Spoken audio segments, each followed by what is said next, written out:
Premium layouts are all about precision, spacing, and intentional frame placement. Today, how to create premium layouts. Open Canva and create a 1080 by 1080 canvas. Insert multiple frames in a balanced yet slightly asymmetrical arrangement.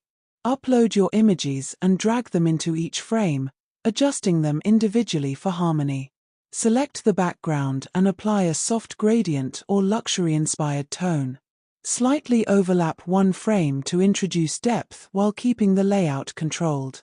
Add thin line elements or subtle shapes with low opacity to enhance the composition. Use position tools to align everything while maintaining creative spacing. Add minimal text using a modern